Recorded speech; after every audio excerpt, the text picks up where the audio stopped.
Setelah mempelajari potensi alam dan potensi daerah, kalian perlu mempelajari asal-usul daerah kalian. Mengenal keluarga inti juga merupakan hal penting. Kalian perlu mempelajari silsilah keluarga sendiri.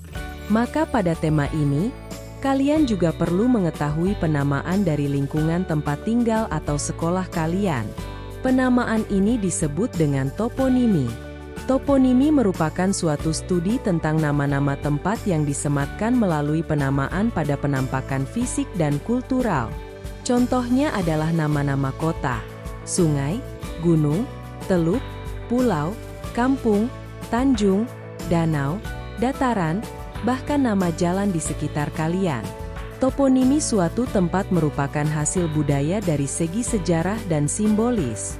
Budaya dalam segi sejarah merupakan bawaan sosial atau tradisi dari generasi ke generasi. Sementara budaya dalam perspektif simbolis berasal dari pendasaran makna yang ditetapkan bersama oleh masyarakat.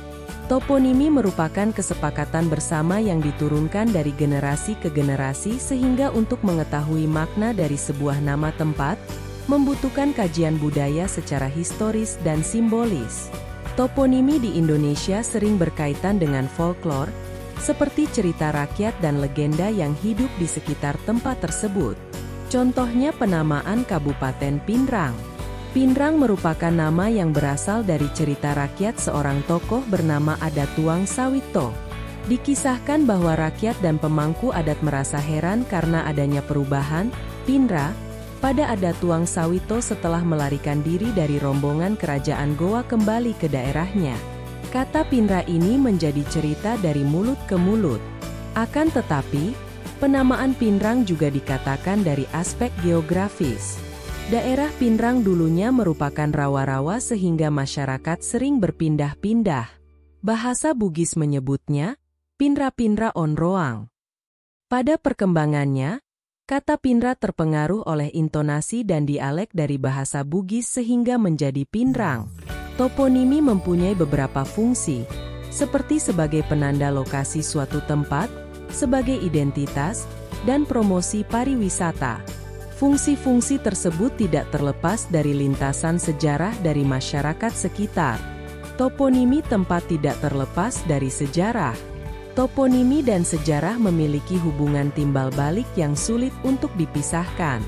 Maka dari itu, toponimi juga dapat menjadi salah satu elemen dalam pariwisata untuk digunakan sebagai bahan penjelasan suatu objek.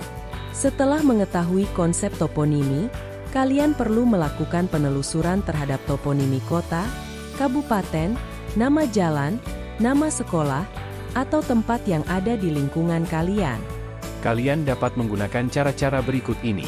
1. Mencari sumber informasi tertulis dari buku, artikel, jurnal, dan dokumen lainnya. Buku merupakan salah satu bentuk informasi yang dapat kalian gunakan untuk menelusuri toponimi kota. Bentuk dokumen tertulis lainnya juga bisa kalian gunakan, seperti artikel dan jurnal. Kalian hebat jika bisa menemukan sumber utama acuan untuk penamaan tempat, seperti dokumen kitab-kitab kuno, arsip-arsip lawas pemerintahan, atau yang berkaitan dengan sumber-sumber primer sejarah, yaitu sumber autentik yang ditulis oleh saksi atau pelaku sejarah dan sumber sezaman yang ditulis oleh orang pada masa itu. 2. Menelusuri peta-peta kuno atau peta-peta klasik. Peta dan toponimi saling berhubungan. Peta menjadi perekam eksistensi toponimi dari masa ke masa. Peta dari tahun ke tahun tentunya ada pembaharuan seperti perubahan nama-nama kota berikut ini.